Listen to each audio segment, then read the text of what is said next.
নমস্কার বন্ধুরা, 17,727টি শূন্যপদের জন্য নিয়োগের বিজ্ঞপ্তি প্রকাশ করল এসএসসি অর্থাৎ স্টাফ সিলেকশন কমিশন। এখানে আপনারা সেই নোটিশটি দেখতে পাচ্ছেন, যেটি আপলোড করা হয়েছে www.ssc.gov.in এর ওয়েবসাইটে। এটি প্রকাশিত হয়েছে 24/6/2024-এ। এখানে আপনারা দেখতে পাচ্ছেন নোটিশ। এই নোটিশটিতে সম্পূর্ণ যে রিক্রুটমেন্ট প্রসেসের গাইডলাইন সেটি কিন্তু আপনারা পেয়ে যাবেন। এখানে প্রথমেই দেখতে পাচ্ছেন date for submission online application. কত ডেট দেওয়া আছে? 24/6/2024 থেকে 24/7/2024 পর্যন্ত, অর্থাৎ এক মাস অনলাইনে অ্যাপ্লিকেশন করার সময় দেওয়া হয়েছে। Last date and time online application 24/7/2024। Last date of online fee payment, অর্থাৎ পেমেন্ট করার লাস্ট ডেট দেওয়া হয়েছে 25/7/2024 তারিখে।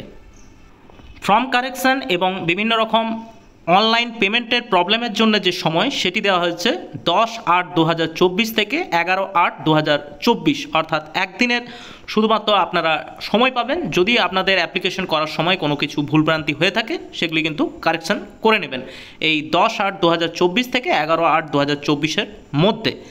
Tentative schedule of tyre 1 computer base examination. Tentative যে শিডিউলটি দেওয়া হয়েছে সেটি সেপ্টেম্বর বা অক্টোবর, এই যে কোনো দুটি মাসের মধ্যে একটি মাসে আপনাদের এই টায়ার 1-এর যে পরীক্ষা কম্পিউটার বেসড এক্সামিনেশন হবে, এটি কিন্তু এই সেপ্টেম্বর বা অক্টোবর মাসে হবে। এরপর বলা হয়েছে টেন্টেটিভ শিডিউল ফর টায়ার 2, অর্থাৎ টায়ার 2-এর যে এক্সাম কম্পিউটার বেসড, এটি সময় দেওয়া হয়েছে ডিসেম্বরে, অর্থাৎ এই সেপ্টেম্বর, অক্টোবর, ডিসেম্বর এই সময়ের মধ্যে আপনাদের কিন্তু পরীক্ষাগুলি নেওয়া হবে এই টায়ার 1 এবং টায়ার 2-এর জন্য। এরপর আমরা দেখব ডিটেলস অফ দ্য পোস্ট, অর্থাৎ কোন কোন পোস্টের জন্য এই রিক্রুটমেন্টটি করা হচ্ছে। মূলত গ্রুপ বি এবং গ্রুপ সি এর জন্য এই রিক্রুটমেন্টটি আবেদন করা যাবে। আপনারা এখানে দেখতে পাচ্ছেন প্রথমেই যেটি বলা হয়েছে পে লেভেল 7 44,900 থেকে 1,42,400 টাকা পর্যন্ত যে পে লেভেল আছে, পে লেভেল 7, তার প্রথমেই বলা হচ্ছে নেম অফ দ্য পোস্টে assistant section officer central secretarial service যে ডিপার্টমেন্ট আছে সেই ডিপার্টমেন্টের জন্য গ্রুপ বি নেওয়া হবে, যার এজ লিমিট চাওয়া হয়েছে এখানে 20 থেকে 30 বছরের মধ্যে। এরপর দ্বিতীয়টি যেটি আছে assistant section officer name of the পোস্টে, এটি নেওয়া হবে ইন্টেলিজেন্স ব্যুরোর জন্যে। আপনার গ্রুপ বি পোস্টের জন্যে এর এজ লিমিট চাওয়া হয়েছে 18 থেকে 30 বছরের মধ্যে। এরপর আপনার চাওয়া হয়েছে মিনিস্ট্রি অফ রেলওয়ে ডিপার্টমেন্টের জন্য গ্রুপ বি, যার এজ লিমিট 20 থেকে 30। মূলত এখানে সবগুলি 18 থেকে 30-এর মধ্যে এজের জন্যে চাওয়া হয়েছে। তো তারপর যেটি নেওয়া হচ্ছে মিনিস্ট্রি অফ এক্সটার্নাল অ্যাফেয়ার্সের জন্য নেওয়া হচ্ছে, AFHC ডিপার্টমেন্টের জন্য নেওয়া হচ্ছে, minister of electronic and information টেকনোলজির জন্য নেওয়া হচ্ছে, এবং আদার মিনিস্ট্রি ডিপার্টমেন্ট অর্গানাইজেশনের জন্য আপনার গ্রুপ বি নেওয়া হবে, যার এজ লিমিট রাখা হয়েছে 18 থেকে 30 বছরের মধ্যে। এরপর আপনারা পোস্টের জন্য অ্যাপ্লাই করতে পারেন ইন্সপেক্টর অফ ইনকাম ট্যাক্স সে যে ডিপার্টমেন্ট আছে CBDT, এর জন্য গ্রুপ সি নেওয়া হবে 18 থেকে 30 বছর এরও এজ লিমিট। এবং তারপরে CBIC-তে যে নেওয়া হবে সেটি গ্রুপ বি এর জন্যে। গ্রুপ বি এর জন্য এখানে আরও কয়েকটি পোস্টের জন্যে রিক্রুটমেন্ট করা হচ্ছে, সেগুলি হচ্ছে assistant enforcement officer, sub inspector, inspector পোস্টের জন্যে। ইন্সপেক্টরের জন্য আপনার গ্রুপ বি নেওয়া হচ্ছে, যার এজ লিমিট 18 থেকে 30 বছরের মধ্যে থাকতে হবে। এরপর পে লেভেল 6-এর জন্যে যেটি নেওয়া হবে, যার পে স্ট্রাকচার হলো 35,400 থেকে 1,12,400-র মধ্যে। অ্যাসিস্ট্যান্ট সেকশন অফিসার আদার মিনিস্ট্রি ডিপার্টমেন্ট অর্গানাইজেশনের জন্য গ্রুপ বি নেওয়া হবে। এক্সিকিউটিভ অ্যাসিস্ট্যান্টের জন্য CBIC ডিপার্টমেন্টের জন্য গ্রুপ বি নেওয়া হবে। রিসার্চ অ্যাসিস্ট্যান্ট, সাব ইন্সপেক্টর, এইসব বিভিন্ন যে পোস্টের জন্য এখানে অ্যাপ্লাই করতে পারবেন আপনারা, তা কিন্তু আপনারা এখানে দেখতে পাচ্ছেন। এরপর পে লেভেল 5-এর জন্য অডিটার নেওয়া হচ্ছে, অ্যাকাউন্টেন্ট নেওয়া হচ্ছে। এই সবগুলি গ্রুপ সি এর মধ্যে পড়ছে, যার এজ লিমিট 18 থেকে 27 বছরের মধ্যে রাখা হয়েছে। এগুলি বিভিন্ন রকম ডিপার্টমেন্টের জন্য নেওয়া হচ্ছে। এরপর পে লেভেল 4 আছে, এই 4-এর জন্যে পোস্টাল অ্যাসিস্ট্যান্ট, এই সবগুলি কিন্তু গ্রুপ সি এর মধ্যে পড়ছে, যার এজ লিমিট 18 থেকে 27 বছরের মধ্যে রাখা হয়েছে। ট্যাক্স অ্যাসিস্ট্যান্ট, সাব ইন্সপেক্টর, এই সবগুলি আপনারা কিন্তু যে নোটিফিকেশনটি ডাউনলোড করবেন সেখানে কিন্তু পুঙ্খানুপুঙ্খভাবে লেখা আছে। অবশ্যই অ্যাপ্লাই করার আগে ভালোভাবে কিন্তু নোটিফিকেশনটি পড়ে নেবেন। উপরিউক্ত যে ভ্যাকেন্সিগুলো নিয়ে আমরা আলোচনা করলাম তার যে টেন্টেটিভ ভ্যাকেন্সি সেটি কিন্তু রাখা হয়েছে অ্যাপ্রক্স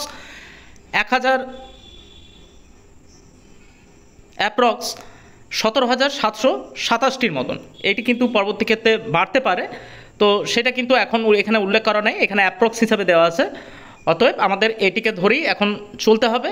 এরপর আমরা দেখব রিজার্ভেশনের ক্ষেত্রে আপনারা কিন্তু এসসি, এসটি, ওবিসি, ইডাব্লিউএস বিভিন্ন যে ক্যাটাগরি হিসাবে যে ফেসিলিটি পাওয়া যায় সেটি কিন্তু এখানে পাওয়া যাবে, এমনটাই বলা হয়েছে। Vacancies for ESM are reserve for only group C post. যেসব ক্যান্ডিডেটরা এখানে অ্যাপ্লাই করতে পারবেন তাদের অবশ্যই ইন্ডিয়ান সিটিজেন, নেপাল সিটিজেন বা ভুটান সিটিজেনের মধ্যে হতে হবে। এরপর যে এজ লিমিট কাউন্ট করা হবে সেটি কিন্তু কাউন্ট করা হবে আপনার 1/8/2024 হিসাবে। এখানে কিন্তু এজ নিয়ে আরও কিছু তথ্য দেওয়া আছে, যখন আপনারা নোটিফিকেশনটি ডাউনলোড করবেন তখন কিন্তু এগুলি অবশ্যই পুঙ্খানুপুঙ্খভাবে আপনারা কিন্তু দেখে নেবেন। এখন আমি যেটি আলোচনা করছি সেগুলি যেগুলি মেন পয়েন্ট তা নিয়ে কিন্তু আলোচনা করছি, নাহলে কিন্তু ভিডিওটি অনেক বড় হয়ে যাবে। আপনারা এখানে দেখতে পাচ্ছেন যে এজ রিল্যাক্সেশন দেওয়া হবে, সেটি এসটি এসসির জন্য 5 বছর, ওবিসির জন্য 3 বছর। এইভাবে কিন্তু আপনারা যে এজ রিল্যাক্সেশন পান প্রত্যেকটি পরীক্ষার জন্য এখানে কিন্তু সেগুলি আলাদা আলাদাভাবে মেনশন করা আছে। এরপর যে এডুকেশন কোয়ালিফিকেশান চাওয়া হয়েছে জুনিয়র স্ট্যাটিস্টিক্যাল অফিসারের জন্য, সেটি হলো bachelor degree in any subject from a recognized university or institute with at least 60% marks in mathematics at 12th standard level. অর্থাৎ ক্লাস 12-এ 60% মার্কস নিয়ে আপনাদের রেকগনাইজ ইউনিভার্সিটি থেকে এই ব্যাচেলার ডিগ্রি থাকতে হবে, তাহলেই কিন্তু আপনারা জুনিয়র স্ট্যাটিস্টিক্যাল অফিসারের যে পদটি আছে তার জন্য কিন্তু আপনারা অ্যাপ্লাই করতে পারবেন। এছাড়াও বলা হয়েছে bachelor degree in any subject with statistic as one of the subject at degree level. এরপর আপনাদের যে পোস্টটি আছে, এরপর যে পোস্টটি সেটি হলো স্ট্যাটিস্টিক্যাল ইনভেস্টিগেটর গ্রেড 2। এখানেও কিন্তু বলা হচ্ছে bachelor degree in any subject with statistic as one in the subject from recognized university or institute. The candidates must have studied statistics as subject in all the 3 years or all the 6 semester of the graduation course. আপনারা এখানে দেখতে পাচ্ছেন research assistant in National Human Rights Commission NHRCর যে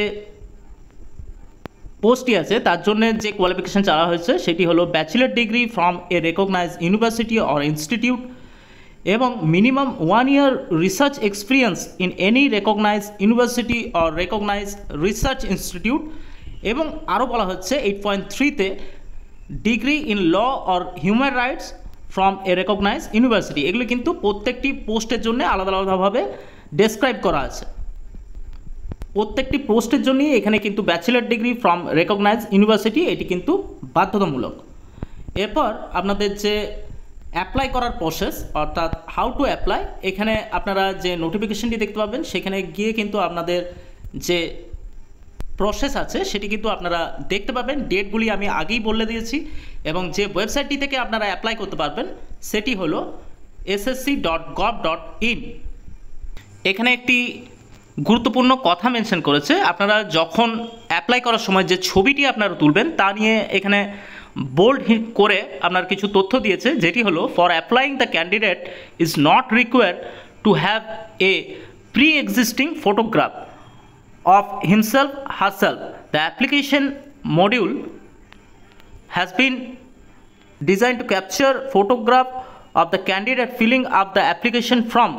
For this purpose, the candidate has to sit before the camera when promoted by the application module and follow the following instruction while capturing the photograph। অর্থাৎ এখানে বলা হয়েছে আপনারা যখন অ্যাপ্লিকেশনের জন্য ছবি দেবেন সেটি কিন্তু আপনাদের আগের ছবি যদি আপনাদের এই ক্রাইটেরিয়াগুলো ম্যাচ করে তাহলে ঠিক আছে, যদি না করে তাহলে আপনারা এই যে নিচে যে 3টি পয়েন্ট বলেছে সেই 3টি পয়েন্ট কিন্তু মানতে হবে। এগুলি হলো find the place with good light and plain background, অর্থাৎ যেখানে ভালো লাইট এবং প্লেন ব্যাকগ্রাউন্ড আছে এরকম কোনো জায়গা নির্বাচন করবেন। Ensure the camera is at eye level before taking the photo, eye কন্ট্যাক্টটা যেন ক্যামেরার মধ্যে থাকে।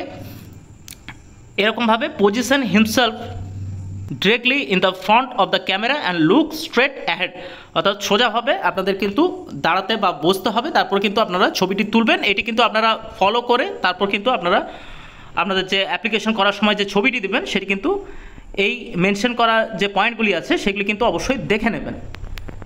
এখানে আরও কিছু তথ্য দেওয়া আছে যেগুলি আপনারা অ্যাপ্লাই করার আগে একবার পড়ে নেবেন। লাস্ট ডেটটি কিন্তু অবশ্যই আপনারা মনে রাখবেন 24/7/2024।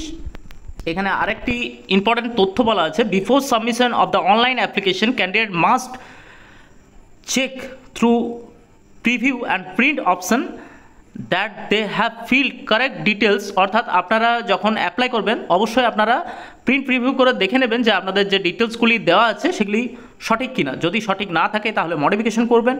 দে should also check that the photograph and signature are all meet the all above the requirements. Photograph এবং সিগনেচারটি যে উপরিউক্ত যে পয়েন্টগুলি দেওয়া আছে সেগুলি যেন সবগুলি স্যাটিসফাই হয়। Candidate are advise to keep a copy of application, আপনাদেরকে অ্যাডভাইস দেওয়া হচ্ছে যে আপনাদের যে অ্যাপ্লিকেশনের যে কপি সেটি কিন্তু একটি জেরক্স করে বা প্রিন্ট আউট করে আপনারা অবশ্যই নিজের সাথে রাখবেন। অ্যাপ্লিকেশন ফ্রি রাখা হয়েছে 100 টাকা। এখানে বলা হচ্ছে আপনারা অনলাইনে ভীম, ইউপিআই, নেট ব্যাঙ্কিং, এইসব মাস্টার কার্ড এইসব ব্যবহার করে কিন্তু আপনারা পে করতে পারবেন। আপনারা অবশ্যই জানবেন এই পের ব্যাপারগুলি। অনলাইনের যে পেমেন্টের লাস্ট ডেট সেটি হলো 25/7/2024 তারিখ। অবশ্যই কিন্তু এর আগে আপনারা পেমেন্টটা করে নেবেন। এরপরে আপনাদের আগেই বলা হয়েছে যে কারেকশানের যে অপশান সেটি কিন্তু খোলা থাকবে 10/8/2024 থেকে 11/8/2024 পর্যন্ত।